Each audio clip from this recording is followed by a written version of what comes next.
Hello guys, বলো guys, আমার বিয়ে হয়ে গেছে। কোনো মানে হয়? এদিক তাকাও, কি হচ্ছে এটা?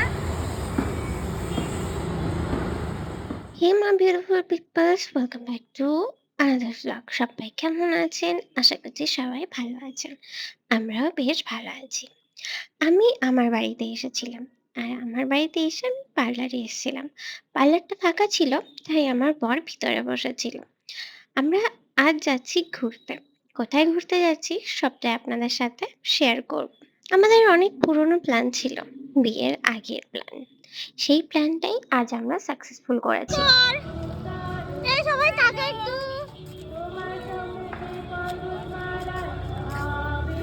হ্যালো গাইস, বলো গাইস, আমার বিয়ে হয়ে গেছে কিন্তু আমি ফিল করতে পারছি না। ঠিক আছে, এই যে আমার বর আর এই যে আমার পিপি।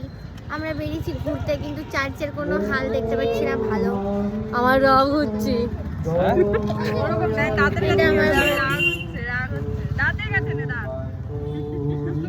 তোর কাল হাত ভেঙে গেছে দেখা। হাত আঙুল ভেঙে গেছে। ও দাদা ভাই একটা গামছা দিয়েছিল, ওটা আসলে বাড়িতে এসেছে। হ্যাঁ, এরকম গামছা দিয়ে। আর এই যে হচ্ছে ভাই, যে কিছুই বলে না। যাই হোক, তোমরা বুঝে গেছো আমরা কোথায় এসেছি। হ্যাঁ, আমরা চার্চে এসেছিলাম। আর এটা ছিল 25শে ডিসেম্বরের ভিডিও। অনেক পুরনো ভিডিও, সেটাই তোমাদের সাথে আমি শেয়ার করছি। আচ্ছা, আমার ভিডিও যারা দেখছো তাদের মধ্যে কি কেউ ক্রিশ্চিয়ান আছো? আমাকে কিন্তু কমেন্টে জানিও।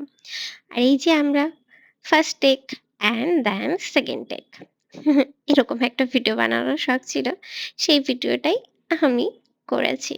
এই আউটফিটটা ছিল সেদিনকে, আর এই টপটা নিয়েছিলাম আমি ট্রেন্ডস থেকে। আমার বরেরও সেম ছিল। দুজনেই জামা কাপড় আমরা ট্রেন্ডস থেকে নিয়েছিলাম। যাই হোক, কথা বলতে বলতে আমরা চলে এসেছিলাম জুডিওতে। জুডিওতে গিয়ে কিছুই কেনাকাটা হয়নি, জাস্ট নর্মাল আমরা একটু ঘুরতে গিয়েছিলাম। ওই যে পিছন দিয়ে আমার পিপি ঘুরে বেড়াচ্ছে। আমি অবশ্য সেরকম কিছু কেনাকাটা করিনি, আমি জাস্ট নর্মাল এদিক ওদিক দেখছিলাম। তারপরে আমার পিপি ছিল, আরও বোনরা ছিল, ওদের কিছু কিছু জিনিস পছন্দ হয়েছিল, ওরা কেনাকাটা করেছিল। তারপরে আমরা জুডিও থেকে নেমে আশেপাশে ঘুরছিলাম। আর তারপরে দেখলাম ফুচকার দোকান, মোমোর দোকান। তাই ওখান থেকে দুটো ফুচকা মোমো খেয়ে এবার আমরা যাচ্ছি মাদ্রাসাতে।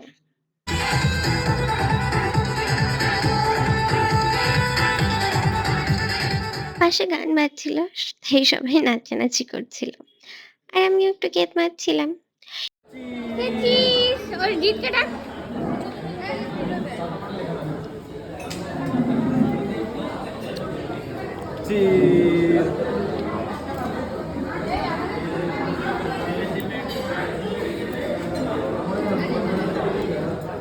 আমি খাবার-দাবারের ব্যাপারে কিছুই বলি না।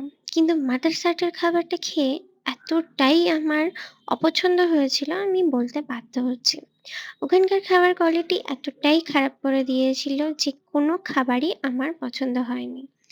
লবণ বেশি ছিল, সাথে টেস্ট ওয়াইজ খুব একটা ভালো ছিল না। আমি অবশ্য অনেক আগের কথা বলছি, এখন খাবার-দাবারের কোয়ালিটি কেমন করেছে জানি না। যদি আপনারা জেনে থাকেন আমাকে কিন্তু কমেন্টে জানাবেন। চলুন তবে আজকের মতন ভিডিওটা এই অবধি শেষ করছি। নেক্সট ভিডিওতে আবার দেখা হবে।